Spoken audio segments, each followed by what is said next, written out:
The Treaty of Andromeda's Gate had been humanity's prison for 3 centuries. We were the youngest species to achieve faster-than-light travel, bursting into a galaxy already divided among ancient empires. The Cathari's hegemony, the VRYNN Collective, the Silicon Confederacy, they'd all smiled with their various anatomies and welcomed us to the Galactic Council. Then came the restrictions.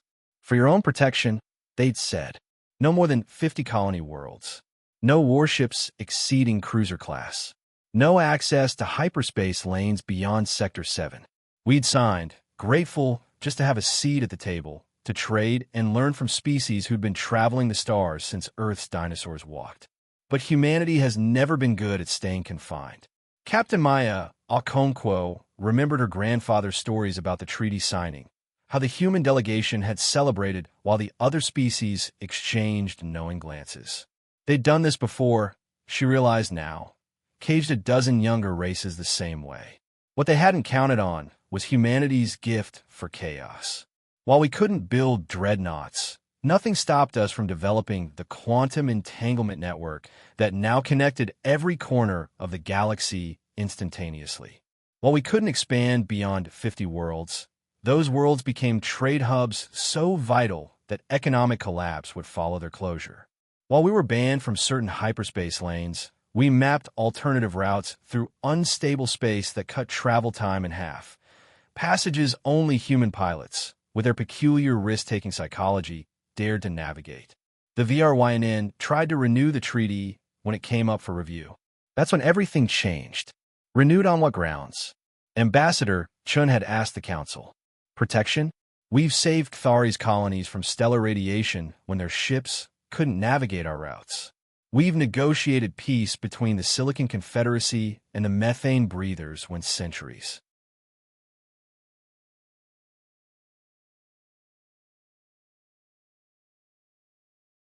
of our diplomacy failed. We've shared every innovation freely while you hoarded yours. The chamber had fallen silent. You feared we'd become warlords, Chun continued, but you're the ones who've waged 3 wars in the past century. You bound us with laws you don't follow yourselves.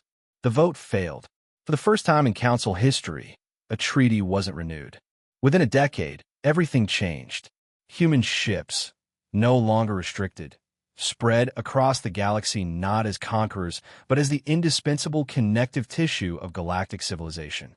The quantum network became infrastructure that everyone depended on. Human mediators resolved disputes that had festered for millennia. Human innovation accelerated at a pace that left ancient empires scrambling to keep up. Now Maya stood on the bridge of the Unbounded, humanity's first true exploration vessel, preparing to jump beyond the galaxy's edge into the void between galaxies, something no species had attempted in 100,000 years. Captain, her VRYNN science officer said, I've calculated our trajectory. We'll be gone for months, maybe years. The council protested this mission, Maya noted. They always do. Her officer's translation device captured what might have been a laugh. They protested humanity for centuries. Look where that got them.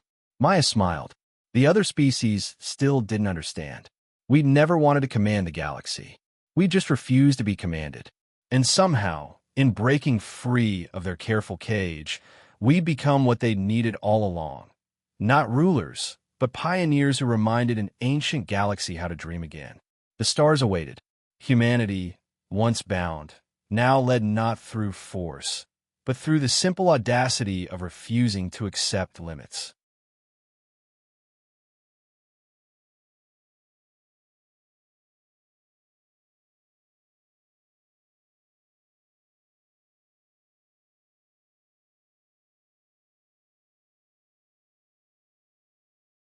Take us out, Maya ordered.